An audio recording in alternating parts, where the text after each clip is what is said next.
Start ಆಗುತ್ತಲ್ರಿ. Hello.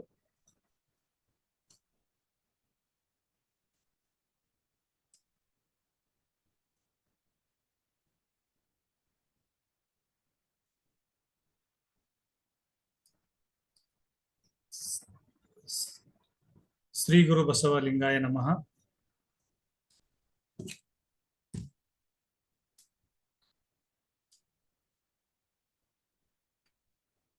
Shri ಗುರು ಬಸವಲಿಂಗಾಯ ನಮಃ. ಬಸವಾದಿ ಶರಣರ ವಚನಗಳ ಆಧಾರದಲ್ಲಿ ಅಂಗ ಮತ್ತು ಲಿಂಗ ಸಂಬಂಧಗಳ ಸಖಿಲಗಳು ಎನ್ನುವಂಥ ಅಧ್ಯಾಯದ ಮೇಲೆ ಈಗಾಗಲೇ 3 ದಿನಗಳಿಂದ ಅಂಗ ಎಂದರೇನು, ಅಂದರೆ ನಾನು ಯಾರು ಎನ್ನುವುದರ ಕುರಿತಾಗಿ, ಹಾಗೇನೆ ಲಿಂಗ ಅಂತಂದ್ರೆ ಮಹಾಲಿಂಗದ ಉತ್ಪತ್ತಿ ಕುರಿತಾಗಿ ನಾವು ನೋಡಿದ್ದೇವೆ. ಈ ಅಂಗ ಮತ್ತು ಲಿಂಗಗಳ ಮಧ್ಯದಲ್ಲಿ ಕೊಂಡಿ ರೀತಿಯಾಗಿ ಬೆಸುಗೆಯನ್ನು ಮಾಡ್ತಾ ಇರುವಂತಹ ಆ ಬೆಸುಗೆಗಳೇ ಸಖಿಲಗಳು. ಈ ಸಖಿಲಗಳು ಯಾವ್ಯಾವು, ಎಷ್ಟಿದ್ದಾವೆ, ಯಾವ್ಯಾವ ಶರಣರು ಯಾವ್ಯಾವ ಶಕಿಲಗಳ ಬಗ್ಗೆ ವಚನದೊಳಗಡೆ ತಿಳಿಪಡಿಸಿದ್ದಾರೆ, ಈ ಸಖಿಲಗಳು ನಮಗೆ ಸಾಧಕನಿಗೆ ಯಾವ ರೀತಿಯಾಗಿ ಸಹಾಯ ಮಾಡ್ತಾವೋ ಅನ್ನೋದನ್ನ ಕುರಿತಾಗಿ ಇನ್ನು ಮುಂದೆ ನಾವು ಸಖಿಲಗಳನ್ನ ಓದ್ತಾ ಹೋಗೋಣ. ಈಗ ಪ್ರಾರಂಭದಲ್ಲಿ ಷಡ್ವಿಧ ಸಖಿಲಗಳು ಕುರಿತಾಗಿ. ಸಖಿಲಗಳು ಒಟ್ಟಾರೆಯಾಗಿ 6 ರೀತಿಯಾದಂತಹ ಸಖಿಲಗಳನ್ನ ನಾವು ಪ್ರಮುಖವಾಗಿ ವಚನ ಸಾಹಿತ್ಯದೊಳಗಡೆ ನಾವು ಗಮನಿಸ್ತಾ ಬರ್ತೇವೆ. ಅವುಗಳೊಳಗೆ ಮೊದಲನೆಯದು 3 ಲಿಂಗಗಳ ಸಖಿಲ ಅಂತ ಬರುತ್ತೆ. ಅದು ಆದ ನಂತರ ಬರುವಂತಹದ್ದೇ ಷಡ್ವಿಧ ಸಖಿಲಗಳು, ಅಷ್ಟವಿಧ ಸಖಿಲಗಳು, 36 ವಿಧದ ಸಖಿಲಗಳು, 96 ವಿಧ ಸಖಿಲಗಳು, 108 ವಿಧ ಸಖಿಲಗಳು, 716 ವಿಧ ಸಖಿಲಗಳು ಅಂತ ಹೇಳಿ ಇದಿಷ್ಟು ಪ್ರಮುಖವಾದ ಸಖಿಲಗಳು. ಇಲ್ಲಿ ಆ ಸಂಖ್ಯೆ ಏನನ್ನ ಸೂಚಿಸುತ್ತಂತಂದ್ರೆ ಅಷ್ಟು ವಿಷಯಗಳ ಬಗ್ಗೆ ಅದು ಪ್ರಸ್ತಾಪ ಮಾಡುತ್ತೆ. ಅಷ್ಟು ಪದಗಳು ಆ ಒಂದು ಸಂಕೀರ್ಣತೆ ಒಳಗಡೆ ಬರ್ತಾ ಇರುವಂತವು. ಇಲ್ಲಿ ಕೀಲು ಅಂತಂದ್ರೆ 2 ಭಾಗಗಳನ್ನ ಜೋಡಿಸುವ ಅಥವಾ ಸಂಬಂಧಪಡಿಸುವ ಅನ್ನುವಂತ ಅರ್ಥವನ್ನ ಕೊಡ್ತೈತೆ. ಸಖೀಲ ಅಂತಂದ್ರೆ ಸಂಬಂಧಪಡಿಸುವುದು ಅಥವಾ ಸಮರಸಗೊಳಿಸುವುದು. ಈ ಲಿಂಗ ಸಖೀಲ ಅಂತಂದ್ರೆ ಅಂಗ ಮತ್ತು ಲಿಂಗಗಳನ್ನ ಸಮರಸಗೊಳಿಸುವಂತದ್ದು. ಇಲ್ಲಿ ಅಂಗ ಮತ್ತು ಲಿಂಗಗಳು ಸಮರಸಗೊಳ್ಳಬೇಕಾದಾಗ ಅಂಗದಲ್ಲಿರುವಂತಹ ಅಂಶಗಳು ಲಿಂಗದಲ್ಲಿರುವಂತಹ ಅಂಶಗಳ ಜೊತೆಗೆ ಅವು ಬೆಸಿತಾ ಹೋಗ್ತವೆ. ಯಾವ ರೀತಿಯಾಗಿ ಬೆಸಿತಾವು ಅನ್ನೋದನ್ನ ಆ ಒಂದೊಂದು ಸಖಿಲಗಳ ಒಳಗೆ ವಚನಕಾರರು ಬಹಳ ಸಮಗ್ರವಾಗಿ ಅವುಗಳ ಒಂದು ಸಮ್ಮಿಳಿತವನ್ನ ಬಿಡಿಸ್ತಾ ಹೋಗ್ತಾರೆ. ನಾವು ಕರ್ಣಹಾಸಿಕೆ ಒಳಗಡೆ ಹೇಗೆ ಅಂಗದೊಳಗೆ ಇರುವಂತಹ ಅಂಶಗಳ ಬಗ್ಗೆ ಅಧ್ಯಯನ ಮಾಡಿದೆವು, ಇಲ್ಲಿ ಸಖಿಲಗಳೊಳಗೆ ಏನೋ ವಿಚಾರ ಮಾಡ್ತೀವಿ ಅಂದ್ರೆ ಆ ಅಂಗ ಮತ್ತು ಲಿಂಗಗಳು ಯಾವ ರೀತಿಯಾಗಿ ಬೆಸುಗೆ ಹೊಂದಿದ್ದಾವೆ. ಸಾಮಾನ್ಯವಾಗಿ ಲಿಂಗ ಅಂತ ತಕ್ಷಣ ಒಂದೇ ಇರುತ್ತೆ, ಇದು ಯಾವ ರೀತಿಯಾದ ಬೆಸುಗೆಗಳಾಗ್ತವು ಅಂತಂದಾಗ ಅಂಗನೂ ಒಂದೇ ಇರುತ್ತೆ ಅಂತ ಹೇಳ್ತೀವಿ. ಆ ಒಂದು ಇರುವಂತಹ ಅಂಗಗಳು ಪ್ರಕಟಗೊಳ್ಳುವಾಗ ಬೇರೆ ಬೇರೆ ಹಂತದಲ್ಲಿ ಬೇರೆ ಬೇರೆ ಹೆಸರಿನಿಂದ ಪ್ರಕಟಗೊಳ್ತವೆ. ಹಾಗೆ ಮನುಷ್ಯ ಒಬ್ಬನೇ ಇದ್ದಾಗೂ ಸಹ ಬಾಲ್ಯದಲ್ಲಿ ಮಗು ಅಂತ ಹೇಳ್ತೀವಿ, ಆಮೇಲೆ ಪ್ರೌಢಾವಸ್ಥೆ ಒಳಗ ತರುಣ ಅಂತ ಹೇಳ್ತೀವಿ, ಹಾಗೆ ವಯಸ್ಕ ಅಂತ ಕರಿತೀವಿ, ಮುಪ್ಪಾವಸ್ಥೆ ಒಳಗ ಮುದುಕ ಅಂತ ಕರಿತೀವಿ. ಅದೇ ರೀತಿಯಾಗಿ ಇರುವ ಒಬ್ಬ ವ್ಯಕ್ತಿಗೆ ಆ ಹಂತಕ್ಕೆ ಅನುಗುಣವಾಗಿ ಆ ನಾಮ ಯಾವ ರೀತಿಯಾಗಿ ಬದಲಾವಣೆಗಳು ಹೊಂದ್ತಾವೆ, ಹಾಗೇನೆ ಅಂಗ ಮತ್ತು ಲಿಂಗಗಳು ಒಂದೇ ಇದ್ರೂ ಸಹ ಅವುಗಳು ಕಾಲ ಮತ್ತು ಸಂದರ್ಭಕ್ಕೆ ಅನುಗುಣವಾಗಿ ಭಿನ್ನ ಭಿನ್ನವಾಗಿ ನಮಗೆ ಗೋಚರಿಸ್ತಾ ಹೋಗ್ತವೆ. ಹಾಗಾಗಿ ಈ ಸಖಿಲಗಳೊಳಗೆ ಮೊದಲನೇದಾಗಿ ಶರಣರು ಗುರುತಿಸಿರುವಂತಹ ಸಖಿಲ ಯಾವುದು ಅಂದ್ರೆ 3 ಲಿಂಗಗಳ ಸಖಿಲ ಅಂತ ಬರುತ್ತೆ. 3 ಲಿಂಗಗಳು ಅಂತಂದಾಗ 3 ಅಂಗಗಳೂ ಅದಾವಂತ ಅರ್ಥ. ಇಲ್ಲಿ ಹೇಳ್ತಾರೆ ಅವರು, ಪ್ರತಿಯೊಬ್ಬ ಮನುಷ್ಯನಿಗೂ ಸ್ಥೂಲ, ಸೂಕ್ಷ್ಮ, ಕಾರಣವೆಂಬ 3 ತನುಗಳು ಇರ್ತಾವು ಅಂತ ಹೇಳ್ತಾರೆ. ಅಂದ್ರೆ ನಾವು ಕಣ್ಣಿಗೆ ಕಾಣ್ತಾ ಇರುವಂತಹ ಈ ಬಾಡಿ ಏನಿದೆಲ್ಲ ಇದು ಫಿಸಿಕಲ್ ಬಾಡಿ. ಇದು ಎದರೊಳಗಡೆ ಆವೃತ ಆಗೈತಿ ಅಥವಾ ಏನನ್ನ ಇದು ಆವರಿಸಿಕೊಂಡೈತಿ ಅಂತಂದ್ರ ಅಂದ್ರೆ ಇದ್ರ ಒಳಗಡೆ ಇರುವಂತದ್ದು ಒಂದು ಬಾಡಿ ಅದ, ಅದು ಯಾವುದು ಅಂತಂದ್ರೆ ಸೂಕ್ಷ್ಮ ತನು ಅಂತ ಕರೀತಾರೆ. ಈ ಸೂಕ್ಷ್ಮ ತನುವಿನ ಒಳಗಡೆ ಒಂದು ತನು ಇದೆ, ಅದು ಯಾವುದಪ್ಪ ಅಂತಂದ್ರೆ ಕಾರಣ ತನು ಅಂತೇಳಿ. ಹೀಗೆ ಒಂದರ ಒಳಗಡೆ ಒಂದು ಇದ್ದಾವೆ ಅಂತ ಹೇಳಿ ಒಂದು ಶರಣರು ಹೇಳಿದ್ರೆ, ಮತ್ತೊಬ್ಬರು ಸಾಧಕರು ಹೇಳ್ತಾರೆ ಇಲ್ಲ, ಇದು ಒಂದರ ನಂತರ ಒಂದು ಆವರಿಸಿಕೊಂಡಿದೆ. ಸ್ಥೂಲ ಶರೀರದ ಆಚೆ ಅದು ಸೂಕ್ಷ್ಮ ಶರೀರ ಇದೆ, ಅದರ ಜೊತೆಗೆ ಸಂಬಂಧ ಇದೆ, ಅದರ ಆಚೆ ಇದೆ. ಅದರ ಆಚೆ ಏನಪ್ಪಾ ಅಂದ್ರೆ ಕಾರಣ ಶರೀರ ಇದೆ ಅಂತ ಹೇಳ್ತಾರೆ. ಅದೇನೇ ಇರ್ಲಿ, ಬೇಸ್ ಯಾವುದಪ್ಪ ಅಂತಂದ್ರೆ ಸ್ಥೂಲ ಶರೀರ. ಸ್ಥೂಲ ಶರೀರದ ಜೊತೆಗೆ ಇನ್ನೆರಡು ಶರೀರವನ್ನು ನಾವು ಧಾರಣೆ ಮಾಡಿದ್ದೀವಿ. ಆ ಶರೀರದಕ್ಕೆ ಸಂಬಂಧಪಟ್ಟಂಗೆ ಒಂದೊಂದು ಲಿಂಗಗಳನ್ನು ನಾವು ಹೆಸರಿಸ್ತಾ ಹೋಗ್ತೀವಿ. ಹೇಗೆ ಅಂತಂದ್ರೆ, ಸ್ಥೂಲ ಶರೀರಕ್ಕೆ ಇಷ್ಟಲಿಂಗ, ಸೂಕ್ಷ್ಮ ಶರೀರಕ್ಕೆ ಪ್ರಾಣಲಿಂಗ, ಕಾರಣ ಶರೀರಕ್ಕೆ ಭಾವಲಿಂಗ ಅಂತ ಹೇಳಿ.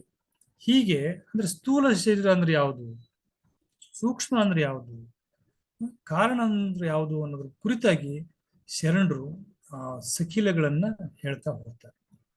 ಜಾಗೃತ ಅವಸ್ಥೆಯಲ್ಲಿದ್ದು ವ್ಯವಹರಿಸುವಂತಹ ತನುವೇ ಸ್ಥೂಲ ತನು ಅಂತ ಹೇಳ್ತಾರೆ. ನಾನು ಏನ್ ಮಾಡ್ತೀನಿ ಅನ್ನೋದು ನನ್ನ ಅರಿವಿಗೆ ಇರ್ತದಲ್ಲ, ಅಂದ್ರೆ ಎಚ್ಚರಿಕೆ ಇದ್ಕೊಂಡು ಮಾಡ್ತಾ ಇರುವಂತಹ ಕೆಲಸ ಕಾರ್ಯಗಳು. ಆ ಕೆಲಸ ಕಾರ್ಯಗಳು ನನಗೆ ಅನುಭವಕ್ಕೆ ಬರಬೇಕು. ಅವುಗಳು ಪಂಚೇಂದ್ರಿಯಗಳು ಅನುಭವಿಸ್ಬೇಕು, ಕರ್ಣೇಂದ್ರಿಯಗಳು ಅನುಭವಿಸ್ಬೇಕು. ಈ ರೀತಿಯಾಗಿ 25 ತತ್ವಗಳು ಸಹ ಅನುಭವಿಸುವಂತಹ ತನುನೇ ಅದು ಸ್ಥೂಲ ತನು ಅಂತ ಹೇಳ್ತಾರೆ. ಹಾಗಾದ್ರೆ ಈ ಸ್ಥೂಲ ತನು ವ್ಯವಹರಿಸುವಂತ 25 ತತ್ವಗಳು ಯಾವುವು? ಇಲ್ಲಿಂದ ನಮ್ಮ ಸಖಿಲೆಗಳು ಅಧ್ಯಯನ ಯಾವ ದಿಶೆಗೆ ಹೋಗ್ತದೆ ಅಂತಂದ್ರೆ, ಇಲ್ಲಿ ಸಂಖ್ಯೆಗಳು, ತತ್ವಗಳು ಒಂದಕ್ಕೊಂದು ಯಾವ ರೀತಿಯಾಗಿ ಅಂತರ ಸಂಬಂಧ ಹೊಂದಿದ್ದಾವು ಅನ್ನೋದನ್ನ ನಾವು ಗಮನಿಸ್ಬೇಕಾಗ್ತದೆ.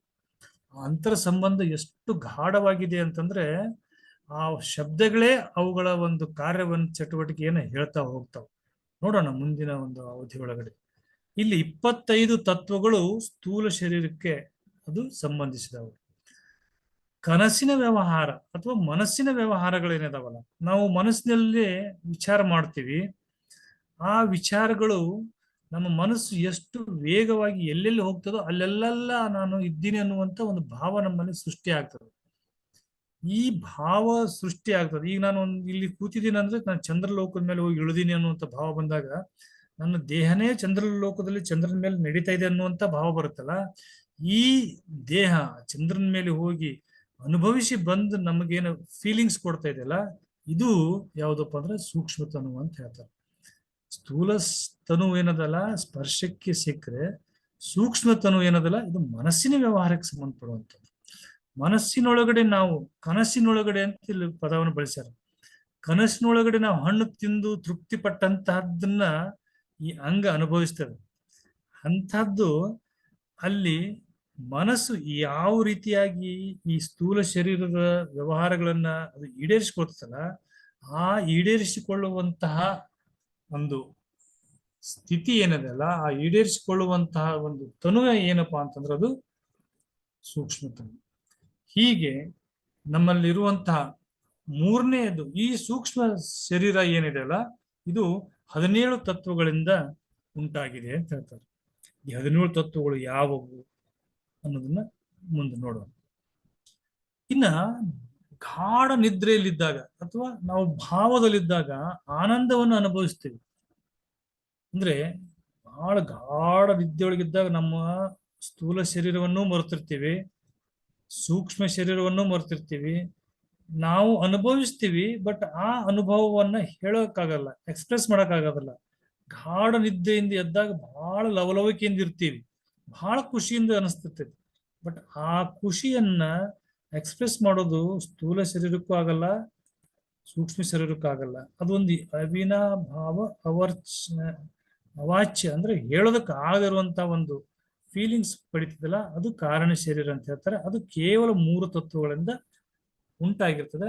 ಆ ತತ್ವಗಳು ಅದು ಕಾರಣ ಶರೀರಕ್ಕಿರ್ತದೆ.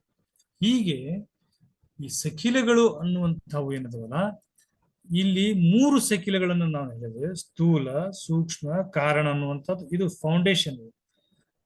ಈ ಸಖಿಲೆಗಳು ಪೂರ್ತಿ ಅಧ್ಯಾಯದೊಳಗಡೆ ನಾವು ಸ್ಥೂಲ ಶರೀರ ಏನ್ ಅನುಭವಿಸ್ತದ, ಸೂಕ್ಷ್ಮ ಶರೀರ ಏನ್ ಅನುಭವಿಸ್ತದ, ಕಾರಣ ಶರೀರ ಏನ್ ಅನುಭವಿಸ್ತದ, ಸೂಕ್ಷ್ಮ ಶರೀರದ 3 ತತ್ವಗಳು ಯಾವುವು, ಕಾರಣ ಶರೀರದ 3 ತತ್ವಗಳು, ಸೂಕ್ಷ್ಮ ಶರೀರದ 17 ತತ್ವಗಳು, ಸ್ಥೂಲ ಶರೀರದ 25 ತತ್ವಗಳು ಹೇಗೆ ಒಂದಕ್ಕೊಂದು ಇಂಟರ್ ಲಿಂಕ್ ಇದಾವು ಅನ್ನೋದನ್ನ ಹೇಳುವಂತದ್ರ ಮೇಲೆನೆ ಸಂಖ್ಯೆ ವೇರಿಯೇಷನ್ ಆಗ್ತಾ ಹೋಗ್ತೈತಿ. ಹೇಳ್ತಾರೆ ಸೈಕಿಲ್ಗಳ ಉದ್ದೇಶ ಕ್ರಿಯೆಗಳ ಸ್ವರೂಪವನ್ನ ಮತ್ತು ಅವುಗಳ ಪರಸ್ಪರ ಸಂಬಂಧವನ್ನ ತಿಳಿಪಡಿಸುತ್ತೆ. ಯಾವ ತತ್ವ ಅದರ ಸ್ವರೂಪ ಏನೈತಿ, ಆ ತತ್ವ ಏನು ಕ್ರಿಯೆ ಮಾಡ್ತದೆ, ಕ್ರಿಯೆ ಮಾಡೋ ಹೊತ್ನಾಗ ಅದು ಮತ್ತೊಂದು ತತ್ವ ಜೊತೆ ಹೇಗೆ ಸಂಬಂಧವನ್ನು ಹೊಂದೈತಿ. ಈ ಉದಾಹರಣೆಗೆ ಹೇಳಬೇಕಂದ್ರೆ, ಇಲ್ಲಿ ನಾವು ಒಂದು ತತ್ವವನ್ನ ತಗೊಳ್ತೀವಿ. ಇಲ್ಲಿ ಸ್ಥೂಲ ಶರೀರದಲ್ಲಿ 25 ತತ್ವಗಳು ಅದಾವ ಅಂತ ಹೇಳ್ತೀವಿ. ಈ 25 ತತ್ವಗಳು ಯಾವುವು? ಕರ್ಮೇಂದ್ರಿಯಗಳು 5, ಜ್ಞಾನೇಂದ್ರಿಯಗಳು 5, ವಿಷಯಗಳು 5, ವಾಯುಗಳು 5, ಅಂತಃಕರಣಗಳು 4, ಆತ್ಮ 1, ಎಲ್ಲ ಸೇರಿ 25 ತತ್ವಗಳು ನಮ್ಮ ಸ್ಥೂಲ ಶರೀರದಲ್ಲಿ ಇದ್ದಾವೆ. ಈ 25 ತತ್ವಗಳೊಳಗಡೆ 5 ಕರ್ಮೇಂದ್ರಿಯಗಳೇನಿದ್ದಾವಲ್ಲ, ಈ 5 ಕರ್ಮೇಂದ್ರಿಯಗಳು ಯಾವುವು ನಂತರ ನೋಡೋಣ.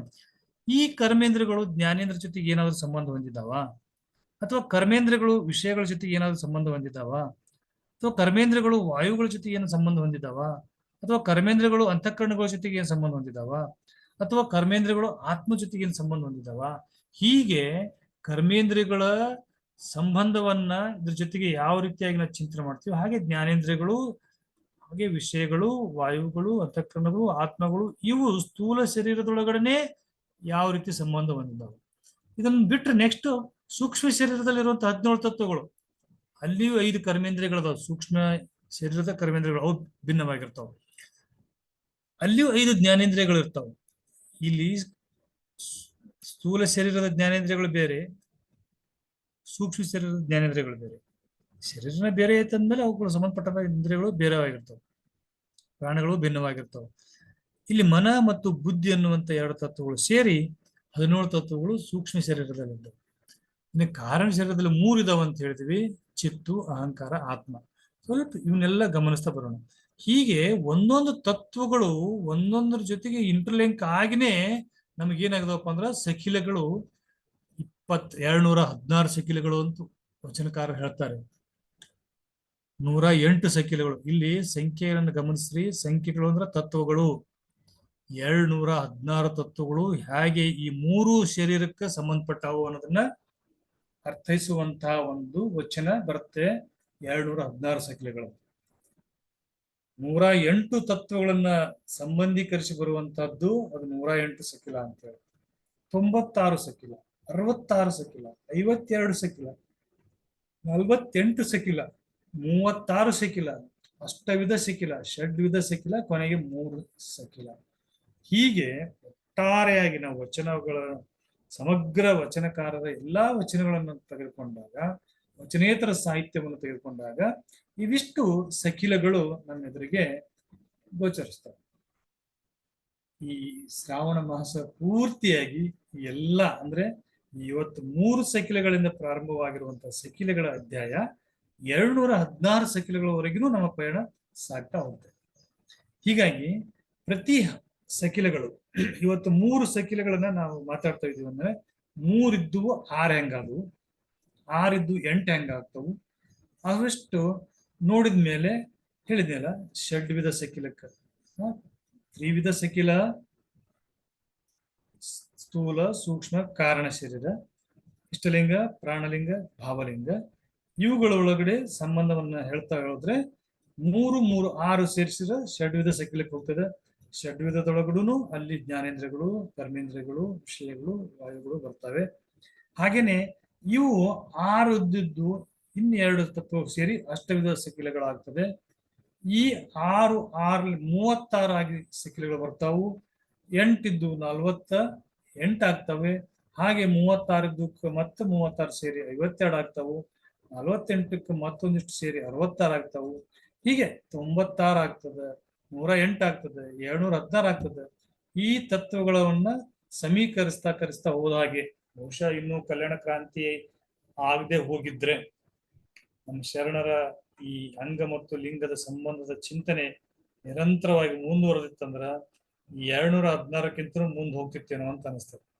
ಸಖಿಲಗಳನ್ನ ನೋಡ್ತಾ ಹೋದಾಗ ಬಹುಶಃ ಈ ಸಖಿಲಗಳನ್ನ ಯಾವ ರಚನೆ ಮಾಡಿದ್ರು ಶರಣರು ಅಂತಂದ್ರೆ, ವಚನಗಳನ್ನ ರಚನೆ ಒಂದು ಹಂತಕ್ಕೆ ತಲುಪಿದ ಮೇಲೆ ಬಿಡಿ ಬಿಡಿಯಾಗಿ ವಚನಗಳನ್ನ ಹೇಳಿದ ಆದ್ಮೇಲೆ ಆ ವಚನಗಳೊಳಗಿರುವಂತಹ ಭಾವಗಳನ್ನ ಇಂಟರ್ಲಿಂಕ್ ಮಾಡ್ತಾ ಮಾಡ್ತಾ ಬಂದ್ರು. ಹಾಗೆ ಇಂಡಿಪೆಂಡೆಂಟ್ ಆಗಿ ಫಸ್ಟಿಗೆ ಶರೀರದ ಬಗ್ಗೆ ಹೇಳ್ತಾ ಇದ್ರು. ಶರಣರು ಬರೋಕ್ಕಿಂತ ಪೂರ್ವದಲ್ಲಿನೂ ಈ ವಿಚಾರ ಇತ್ತು, ಸ್ಥೂಲ ಸೂಕ್ಷ್ಮ ಕಾರಣ ಅನ್ನುವಂಥದ್ದು. ಏಳು ಶರೀರದ ಬಗ್ಗೆ ಮಾತಾಡ್ತಾರೆ, 8 ಶರೀರದ ಬಗ್ಗೆ, ಅಷ್ಟವಿಧ ಶರೀರದ ಬಗ್ಗೆ ಮಾತಾಡಿದ್ದಾರೆ. ಅಂದ್ರೆ ನಾವು ಇವತ್ತು 7 ಶರೀರದ ಬಗ್ಗೆನೂ ಕರ್ಣಹಾಸಿಗೆ ಒಳಗ ನೋಡಿದೀವಿ. ಅಂದ್ರೆ 3 ಶರೀರಗಳು ಸ್ಥೂಲ ಶರೀರದ ಕೆಳಗಡೆ, 3 ಶರೀರಗಳು ಸ್ಥೂಲ ಶರೀರದ ಮೇಲ್ಗಡೆ, ಒಟ್ಟಾರೆಯಾಗಿ 7 ಶರೀರವನ್ನ ಒಬ್ಬ ವ್ಯಕ್ತಿ ಧಾರಣೆ ಮಾಡಿರ್ತಾನೆ. ಈ 7 ಶರೀರಗಳ ಒಳಗಡೆ ಹೇಗೆ ಒಳಗಿಂದೊಳಗೆ ಇಂಟರ್ಲಿಂಕ್ ಐತಿ ಅನ್ನೋದನ್ನ ಬರಿತಾ ಹೋಗಿದ್ರೆ ಬಹುಶಃ 216ಕ್ಕಿಂತ ಹೆಚ್ಚಿಗೆ ಆಗುವಂತ ಸಾಧ್ಯತೆ ಐತಿ. ಯಾಕಂದ್ರೆ ಕೇವಲ 3 ಶರೀರಕ್ಕೆ ಸಂಬಂಧೀಕರಿಸಿ ರಚಿಸಿರುವಂತಹ ಸಕಿಲೆಗಳೇ ಇಷ್ಟಿದ್ದಾವೆ.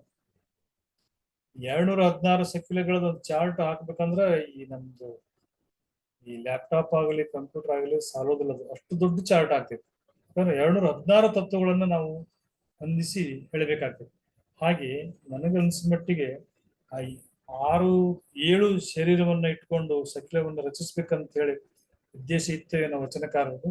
ಆ ಕಲ್ಯಾಣ ಕ್ರಾಂತಿ ಆದ್ಮೇಲೆ ಎಲ್ಲಾ ವಚನಕಾರರು, ಎಲ್ಲಾ ಶರಣರು ಚದುರಿ ಹೋದ್ಮೇಲೆ ಈ ಸಕಿಲಗಳ ಕುರಿತಾದಂತಹ ಚಿಂತನೆ ಬಹುಶಃ ಮುಂದೆ ನಡೀಲಿಲ್ಲ ಅವನು.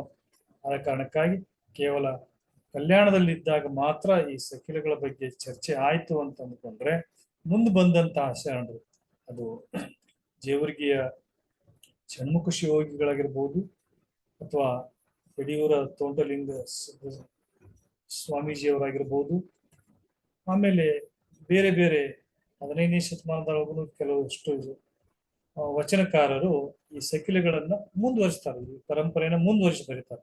ಹಾಗಾಗಿ 12ನೇ ಶತಮಾನದಲ್ಲಿರುವಂತಹ ಚನ್ನಬಸವಣ್ಣವರು, ಅಕ್ಕಮಹಾದೇವಿಯವರು ಮತ್ತು ಅಲ್ಲಮಪ್ರಭುಗಳ ವಚನದೊಳಗ ಕೆಲವು ಕಡೆ ಮಾತ್ರ ನಮಗೆ ಈ ಸಕಿಲೆಗಳ ಸುಳಿವು ಸಿಕ್ಕರೆ ಬೇರೆ ಯಾರು ವಚನಕಾರರೊಳಗ ಈ ಸಕಿಲೆಗಳ ಸುಳಿವು ಸಿಗುವುದಿಲ್ಲ.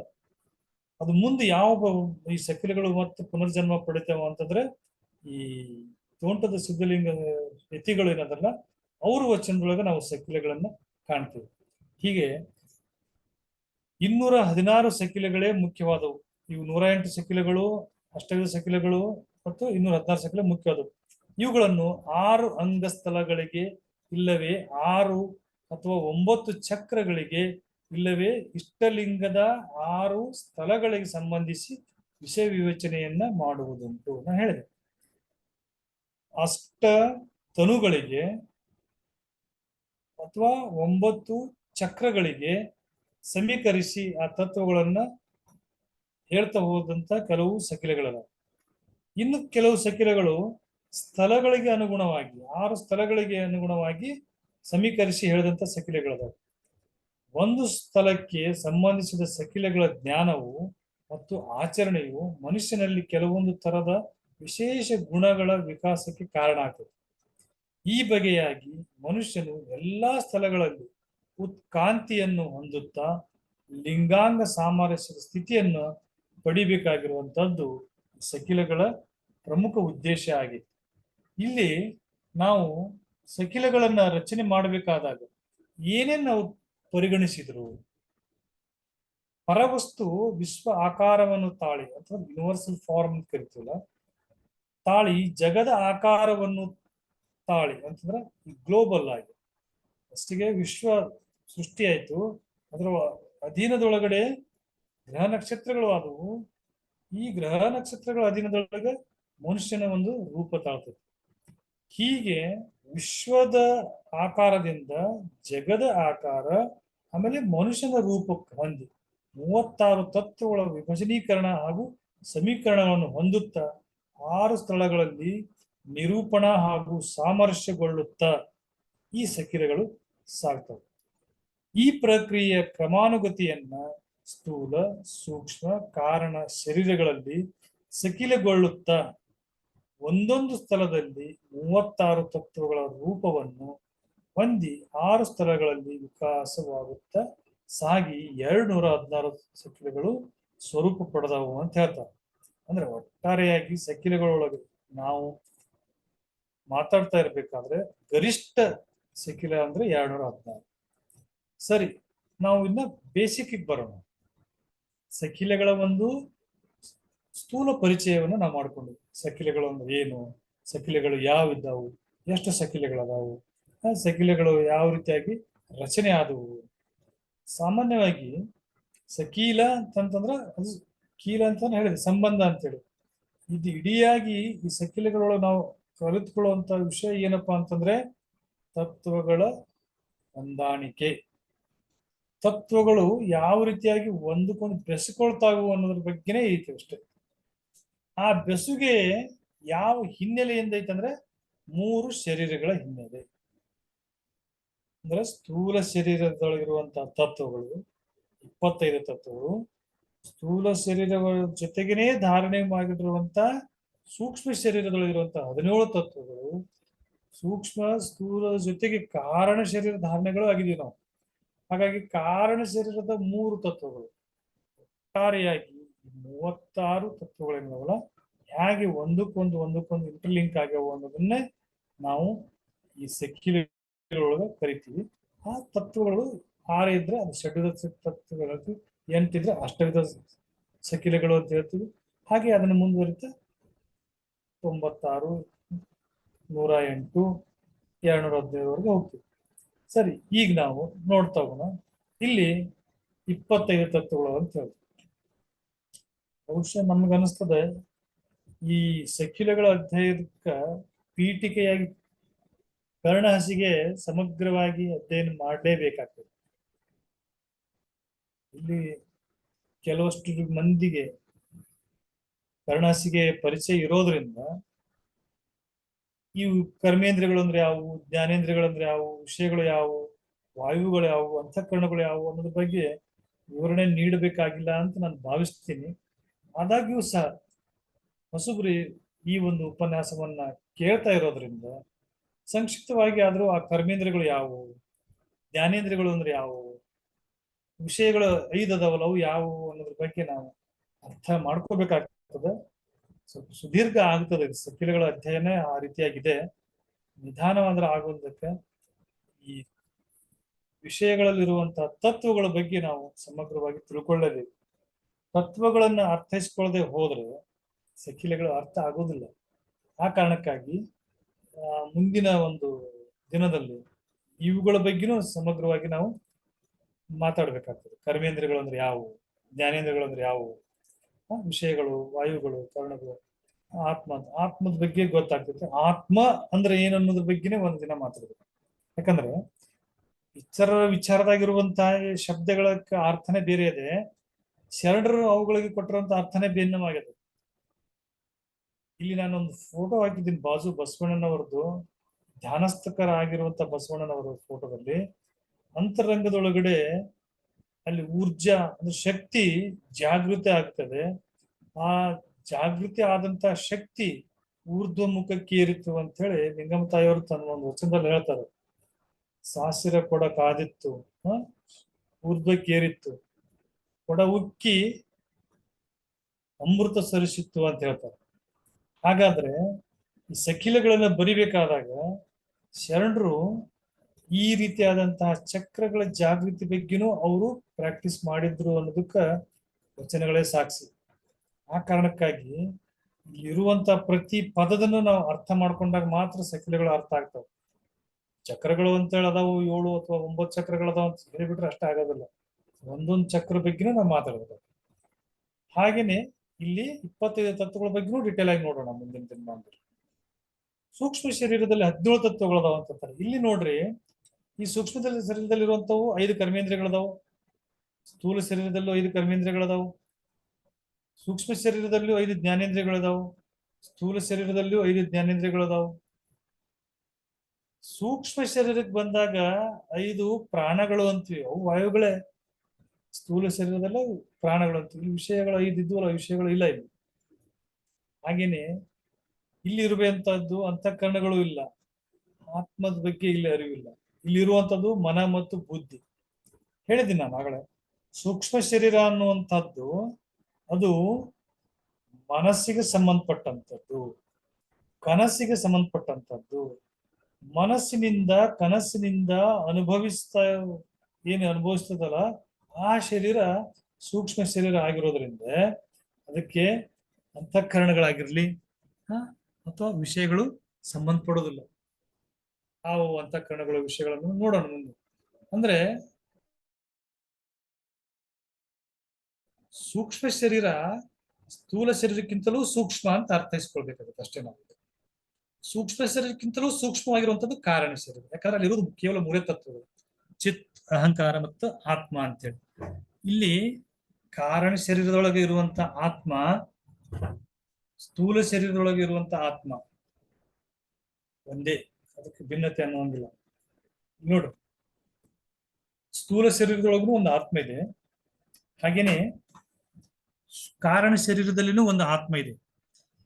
ಇವೆರಡೂ ಕುರಿತಾಗಿ ನಾವು ಮಾತಾಡ್ತಾ ಹೋದ್ರೆ ಆತ್ಮ ಅನ್ನುವಂಥದ್ದು ಸ್ಥೂಲ ಶರೀರಕ್ಕ ಮತ್ತು ಕಾರಣ ಶರೀರಕ್ಕ ಒಂದೇ ಆಗಿ ಇರೋದ್ರಿಂದ ಇವುಗಳನ್ನ ನಾವು ಏನ್ ಮಾಡ್ಬೇಕಂತಂದ್ರೆ ಅತಿ ಹೆಚ್ಚಾಗಿ ಆತ್ಮಜ್ಞಾನವನ್ನ ನಾವು ಅರ್ಥಕೊಳ್ಬೇಕಾಗ್ತದೆ. ಅದನ್ನ ಅರ್ಥೈಸಿಕೊಂಡಾಗ ಮಾತ್ರ ಎಲ್ಲದರ ಬಗ್ಗೆ ತಿಳ್ಕೊಳಕಾಗ್ತದೆ. ಇಲ್ಲಿ ಹೇಳ್ತಾರೆ ಅವರು ಕರ್ಮೇಂದ್ರಿಯಗಳು ಅಂತ ತಮ್ಮೆಲ್ಲ ಗೊತ್ತಿದೆ, ಪಂಚೇಂದ್ರಿಯಗಳು ಅಂತ ನಾವು ಕರಿತೀವಿ ಸಾಮಾನ್ಯವಾಗಿ. ಈ ಪಂಚೇಂದ್ರಿಯಗಳು ಅಥವಾ ಈ ಕರ್ಮೇಂದ್ರಿಯಗಳು ಅನ್ನುವಂಥವು ಯಾವಾಗ್ಲೂ ಯಾವ ರೀತಿಯಾಗಿ ಇರ್ತಾವ ಅಂತಂದ್ರೆ ನಮಗೆ ಗೊತ್ತಿರೋ ಹಾಗೆ ಕಣ್ಣು, ಕಿವಿ, ಮೂಗು, ನಾಲಿಗೆ, ಚರ್ಮ, ಇವುಗಳೇನು ಪಂಚೇಂದ್ರಿಯಗಳು ಅಂತೀವಲ್ಲ, ಇವುಗಳು ಈ ಸ್ಥೂಲ ಶರೀರದಲ್ಲಿ ಇದ್ದಂಥವು ಇರ್ತದ. ನಮಗ ಕಣ್ಣಿಂದ ನೋಡ್ತೀವಿ, ಗೊತ್ತಾಗ್ತದೆ, ಚರ್ಮಕ್ಕೆ ಸ್ಪರ್ಶ ಗೊತ್ತಾಗ್ತದೆ, ರುಚಿ ಗೊತ್ತಾಗ್ತದೆ ನಾಲಿಗೆಗೆ. ಹಾಗೇನೆ 5 ಇಂದ್ರಿಯಗಳಿಂದ ಎಲ್ಲವನ್ನೂ ಅನುಭವಿಸ್ತದೆ ಯಾವುದು? ಸ್ಥೂಲ ಶರೀರ. ಇದೇ ರೀತಿಯಾಗಿ ಅಂತರಂಗದೊಳಗೂ ಸಹ 5 ಕರ್ಮೇಂದ್ರಿಯಗಳಿದ್ದಾವೆ. ಕಣ್ಣು ಹೊರಗಡಿನ ಕರ್ಮ, ಅದು ಸ್ಥೂಲ ಶರೀರದಾದ್ರೆ ಅಂತರಂಗದೊಳಗೆ ಒಂದು ಕಣ್ಣಿದೆ. ಕಿವಿ ಬಹಿರಂಗದಲ್ಲಿ ಇದ್ರೆ ಅಂತರಂಗದಲ್ಲಿಗೂ ಒಂದು ಕಿವಿ ಇದೆ. ಅದೇ ರೀತಿಯಾಗಿ ಎಲ್ಲವೂ ಸಹ ಅಂತರಂಗದೊಳಗೂ ಒಂದು ತ್ವಚೆ ಇದೆ, ಅಂತರಂಗದಲ್ಲಿಯೂ ಸಹ ಒಂದು, ಅಂದ್ರೆ ಅಂತರಂಗ ಅಂತ ಪದ ಬಳಸ್ತೀನಲ್ಲ, ಅದು ಸೂಕ್ಷ್ಮ ಶರೀರ ಅಂತ ಅರ್ಥೈಸ್ಕೊಳ್ಬೇಕಾಗ್ತದೆ. ಸೂಕ್ಷ್ಮ ಶರೀರಕ್ಕೂ 5 ಪಂಚೇಂದ್ರಿಯಗಳಿದಾವೆ, 5 ಕರ್ಮೇಂದ್ರಿಯಗಳಿದಾವೆ. ಅವುಗಳ ಬಗ್ಗೆ ನಮಗೂ ಅರಿವಿಲ್ಲ. ಅವುಗಳನ್ನು ತಿಳ್ಕೊಳ್ಳೋದನ್ನೇ ನಾವು ಕೇವಲ ಬಾಹ್ಯ ಶರೀರದಲ್ಲಿರುವಂತಹದನ್ನ ಮಾತ್ರ ಅರ್ಥೈಸ್ಕೊಂಡ್ರೆ ಏನಾಗ್ತಿದೆ ಅಂತಂದ್ರೆ ಅಂತರಂಗದೊಳಗಿರುವುದರ ಅರಿವನ್ನು ನಾವೇ ನಾವು ಮುಚ್ಚಿದಂಗೆ ಆಗ್ತೈತೆ ಆ ದ್ವಾರಗಳನ್ನು. ಅದಕ್ಕೆ ಸೂಕ್ಷ್ಮ ಶರೀರದಲ್ಲಿನೂ 5 ಅದಾವ ಅನ್ನೋ ತಿಳಿಸೋದಕ್ಕೋಸ್ಕರವಾಗಿ ವಚನಕಾರರಲ್ಲಿ ಹೇಳ್ತಾರಲ್ಲಿ, ಬಸವಣ್ಣವ್ರು ಹೇಳ್ತಾರ ನೋಡ್ರಿ, ಕಣ್ಣೊಳಗೆ ಕಣ್ಣಿದ್ದು ಕಾಣಲೇ ಕರಿಯರಯ್ಯ, ಕಿವಿಯೊಳಗೆ ಕಿವಿಯಿದ್ದು ಕೇಳಲೇ ಕರಿಯರಯ್ಯ, ಘ್ರಾಣದೊಳಗೆ ಘ್ರಾಣವಿದ್ದು ವಾಸಿಸಲೇ ಕರಿಯರಯ್ಯ, ಜೀವ್ಹೆ ಒಳಗೆ ಜೀವ್ಹೆಗಿದ್ದು ರುಚಿಸಲೇ ಕರಿಯರಯ್ಯ, ಸ್ಪರ್ಶನದೊಳಗೆ ಸ್ಪರ್ಶನವಿದ್ದು ಮುಟ್ಟಲೇ ಕರಿಯರಯ್ಯ, ಪ್ರಾಣದೊಳಗೆ ಪ್ರಾಣವಿದ್ದು ನೆನೆಯಲೇ ಕರಿಯರಯ್ಯ, ಕಾಯದೊಳಗೆ ಕಾಯವಿದ್ದು ಬಿಡದು ಬೇರಾಗದ ಕೂಡಲ ಸಂಗಮ ದೇವ, ನೀ ನಿಕ್ಕಿದ ಅಣಕದ ಭೇದವ ಭೇದಿಸಬಾರದಯ್ಯ. ಈ ವಚನ ಇಷ್ಟು ಸ್ಪಷ್ಟವಾಗಿ ಹೇಳ್ತದಲ್ರಿ. ನಾವು ಯಾವ ರೀತಿಯಾಗಿ ಸ್ಥೂಲ ಶರೀರ ಹೊಂದಿದ್ದೀವಿಯೋ ಅದೇ ರೀತಿಯಾಗಿ ಸೂಕ್ಷ್ಮ ಶರೀರನೂ ಐತೆ ಅಂತ ಹೇಳ್ತಾರ. ಬಹಳ ಸ್ಪಷ್ಟವಾಗಿ ಹೇಳ್ತಾರೆ. ಇಲ್ಲಿ ಕಣ್ಣೊಳಗೆ ಕಣ್ಣು ಐತೆ ಅಂತ ಹೇಳ್ತಾರ, ಅದಕ್ಕೆ ಅಂತರ್ಚಕ್ಷು ಅಂತ ಕರಿತೀವಿ ನಾವು. ಅದನ್ನ ತೆಗೆದು ನೋಡೇ ಇಲ್ಲ ನಾವು. ಕಿವಿಯೊಳಗೆ ಕಿವಿ ಇದೆ, ನಾವು ಬರೀ ಹೊರಗಿನ ಕಿವಿಯಿಂದ ನಾವು ಕೇಳ್ತುವಂತ ಶಬ್ದಗಳನ್ನು ಮಾತ್ರ ಆಲಿಸ್ತಾ ಇದ್ದೀವಿ. ಅಂತರಂಗದೊಳಗ ಇರುವಂತಹ ಕಿವಿಯನ್ನ ಮೂಲಕ ಈ ಬ್ರಹ್ಮಾಂಡದೊಳಗಿರುವಂತ ಆ ಬ್ರಹ್ಮನಾದವನ್ನು ಕೇಳುವಂತ ಶಕ್ತಿ ನಮ್ಮ ಸೂಕ್ಷ್ಮ ಶರೀರಕ್ಕೆ ಇದೆ. ಆ ಒಳಗಿನ ಆ ನಾದವನ್ನು ಕೇಳ್ತಾನೆ ಇಲ್ಲ ನಾವು. ಯಾಕೆ ಕೇಳವಲ್ರು ಅಂತ ಕೇಳ್ತಾರ, ಪ್ರಶ್ನೆ ಮಾಡ್ತಾರ ಬಸವಣ್ಣವ್ರು. ಹಾಗೇನೆ ಗ್ರಹಣದೊಳಗೆ ಗ್ರಹಣವಿದ್ದು ವಾಸಿಸಲೇ ಕರಿಯರಯ್ಯ. ನಮ್ಮ ಒಳಗಡೆ ಇನ್ನೊಂದು ವಾಸನೆ, ಒಂದು ಸೆನ್ಸರಿ ಆರ್ಗನ್ ಇದೆ, ಅದನ್ನ ನಾವು ಯೂಸೇ ಮಾಡ್ತಾ ಇಲ್ಲ. ಬರೀ ಹೊರಗಿನ ಮೂಗಿನ ಮೂಲಕ ನಾವು ವಾಸನೆಯನ್ನು ಅಷ್ಟೇ ನಾವು ಸೇವಿಸ್ತಾ ಇದ್ದೀವಿ. ಅವನ್ನೆಲ್ಲ ಒಳಗಡೆ ಏನದಾವಲ್ಲ, ಅಂತರಂಗದೊಳಗದಾವಲ್ಲ, ಸೂಕ್ಷ್ಮ ಶರೀರದಾಗ ಅದಲ್ಲ, ಅವನು ಜಾಗೃತಿ ಮಾಡ್ಕೊಡ್ರಿ, ಅವ್ನು ಆಕ್ಟಿವೇಟ್ ಮಾಡ್ಕೊಡ್ರಿ ಅಂತ ಹೇಳ್ತಾರ. ಜೀವೇ ಒಳಗೆ ಜೀವಿ ಇದ್ದು ರುಚಿಸಲೇ ಕರಿಯರವೆ, ಆ ರುಚಿಯನ್ನು ಮಾಡ್ಕೊಡ್ರಿ. ಅದಕ್ಕೆ ಒಂದ್ ಕಡೆ ವಚನದಲ್ಲಿ ಹೇಳ್ತಾರ ಬಸವಣ್ಣ ಮತ್ತು ಅಲ್ಲಮ ಪ್ರಭುಗಳು ಹೇಳ್ತಾರ, ಹುಟ್ಟದ ಮುನ್ನ ಸಾವನ್ನು ಅರಿಬೇಕು ಅಂತೇಳಿ.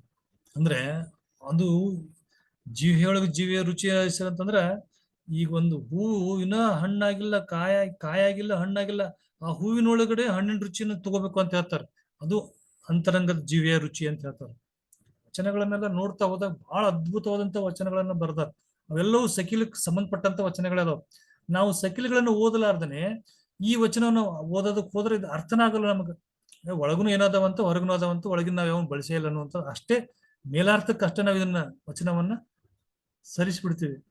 ಆ ಕಾರಣಕ್ಕಾಗಿ ಸಕಿಲೆಗಳನ್ನು ಓದಿ ವಚನಗಳನ್ನು ಓದಿದಾಗ ಓ ಇದು ಈ ಅರ್ಥದಲ್ಲೇನೆ ಈ ವಚನ ರಚನೆ ಆಗಿದೆ ಅಂತ ಹೇಳಿ ನಮಗೆ ಆ ವಚನದ ಸಮಗ್ರ ಸಾರ ಅರ್ಥ ಆಗ್ತದೆ. ಇಲ್ಲಿ ಹೇಳ್ತಾರೆ, ಅದೇ ರೀತಿ ಸ್ಪರ್ಶನದೊಳಗೆ ಸ್ಪರ್ಶನವಿದ್ದು ಮುಟ್ಟಲೇ ಕರಿಯರಯ್ಯ. ಹೊರಗಡೆ ವಸ್ತುಗಳನ್ನು ನಾವು ಮುಟ್ತೀವಿ, ಮುಟ್ಟಿ ನಾವು ಅನುಭವಕ್ಕೆ ತಗೋತೀವಿ. ಅಂತರಂಗದೊಳಗೆ ಒಂದ್ ಐತಲ್ಲ, ಅದ್ರ ಮೂಲಕ ಮುಟ್ರಿ ಅಂತಾರೆ. ಅದಕ್ಕೆ ಅಂತರಂಗದೊಳಗಡೆ ಅಂದ್ರ ಸೂಕ್ಷ್ಮ ಶರೀರದೊಳಗಿರುವಂತಹ ಪ್ರಾಣಲಿಂಗ ಅಂತ ಕರೆದ್ರು. ನೀವು ಬರೀ ಹೊರಗಡೆ ಇರುವಂತಹ ಸ್ಥಾವರ ರೂಪದಲ್ಲಿರುವಂತಹ ಇಷ್ಟಲಿಂಗವನ್ನು ಮುಟ್ತೀರಿ, ಪ್ರಾಣಲಿಂಗ ಮುಟ್ರಿ ಅಂತ ಹೇಳ್ತಾರೆ ಇಲ್ಲಿ. ಆ ಪ್ರಾಣಲಿಂಗವನ್ನ ಮುಟ್ಟಲೇ ಕರಿಯರಯ್ಯ. ಹಾಗೇನೆ ಪ್ರಾಣದೊಳಗೆ ಪ್ರಾಣವಿದ್ದು ನೆನೆಯಲೇ ಕರಿ. ಇದು ಅದ್ಭುತವಾದಂತಹ ಸಾಲು ಇದು ವಚನದ. ಪ್ರಾಣದೊಳಗೆ ಪ್ರಾಣ ಐತಿ ಅಂತ ಹೇಳ್ಬೇಕಾದಾಗ ನಾವು ಅರ್ಥೈಸ್ಕೋಬೇಕು. ಆತ್ಮ ಅಂತ ಒಂದ್ ಹೇಳಿದಿವಿ, ಹೇಳಿದ್ನಿಲ್ಲ ಪ್ರಾರಂಭದಲ್ಲಿನೇ. ಸ್ಥೂಲ ಶರೀರಕ್ಕೂ ಒಂದು ಆತ್ಮ ಇದ್ರೆ ಕಾರಣ ಶರೀರಕ್ಕೂ ಒಂದು ಆತ್ಮ ಇದೆ. ಅದಕ್ಕೆ ಪ್ರಾಣದೊಳಗೆ ಪ್ರಾಣವಿದ್ದು ನೆನೆಯಲೇ ಕರಿಯರಯ್ಯ. ಅದ್ರ ಬಗ್ಗೆ ಅರಿವೇ ಇಲ್ಲಲ್ಲ ನಿಮಗೆ.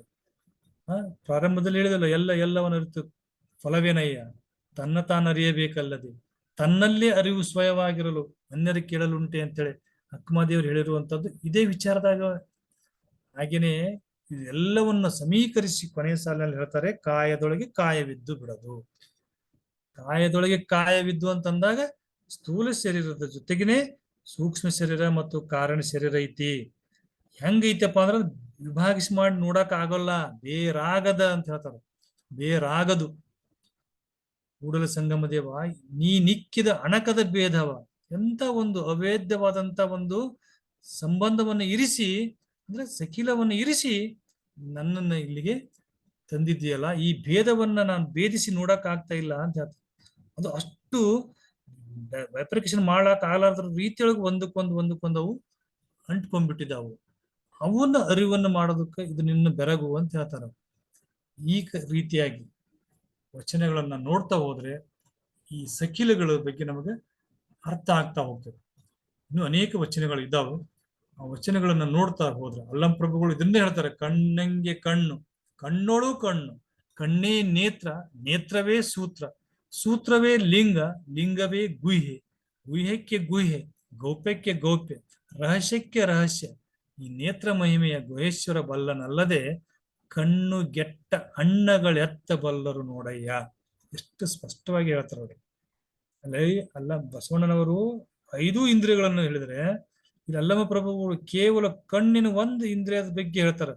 ಕಣ್ಣಿನ ಒಳಗಡೆ ಯಾವ ರೀತಿಯಾಗಿ ಅಂದ್ರೆ ಬಾಹ್ಯವಾಗಿ ಇರುವಂತಹ ಸ್ಥೂಲ ಶರೀರದ ಕಣ್ಣಕ್ಕೂ ಮತ್ತು ಸೂಕ್ಷ್ಮ ಶರೀರ ಕಾರಣ ಶರೀರದ ಕಣ್ಣಿನ ಬಗ್ಗೆ ಹೇಳ್ತಾ ಹೋಗ್ತಾರೆ. ಕಣ್ಣಿಂಗೆ ಕಣ್ಣು, ಕಣ್ಣೊಳು ಕಣ್ಣು, ಕಣ್ಣೇ ನೇತ್ರ, ನೇತ್ರವೇ ಸೂತ್ರ, ಸೂತ್ರವೇ ಲಿಂಗ, ಲಿಂಗವೇ ಗುಹೆ. ಯಾವ ರೀತಿಯಾಗಿ ಪದಗಳನ್ನ ಟಂಕಿಸ್ತಾ ಹೋಗಿದ್ದಾರೆ ಅಂತಂದ್ರೆ ಸಕಿಲ ಹೇಳ್ತಾ ಹೋಗ್ತಾರೆ. ಇಲ್ಲಿ ಬಾಹ್ಯದ ಕಣ್ಣಿಗೆ ಅಂತರಂಗದ ಕಣ್ಣಿಗೆ ಲಿಂಕ್ ಅದು. ಬಾಹ್ಯದ ಕಣ್ಣಿನ ಮೂಲಕ ನಾವ್ ಏನ್ ನೋಡ್ತೀವಲ್ಲ ಅದಕ್ಕೆ ನೇತ್ರ ಅಂತ ಕರಿತೀವಿ.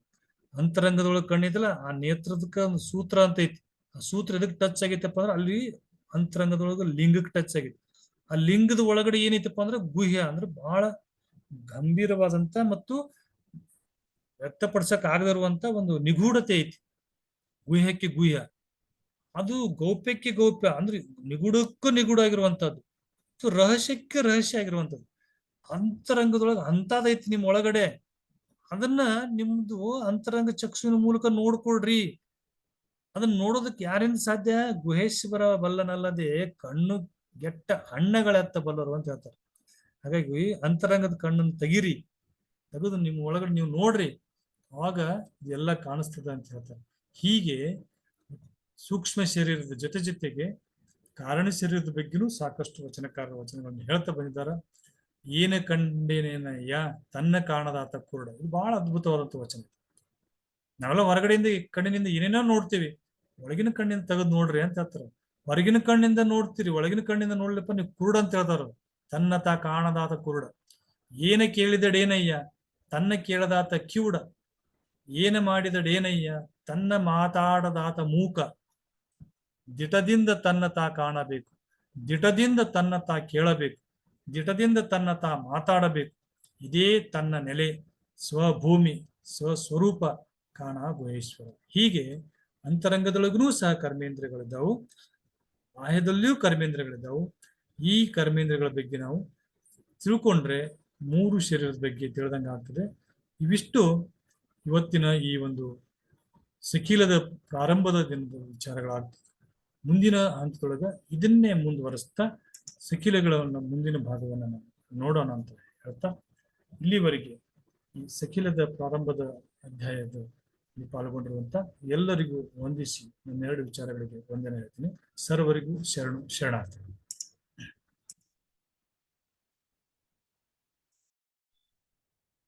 ಇಲ್ಲಿಯವರೆಗೂ ಅಣ್ಣನವರು ಸಕಿಲದ ಕುರಿತು ಬಹಳ ಮಾರ್ಮಿಕವಾಗಿ ತಿಳಿಸಿಕೊಟ್ಟರು.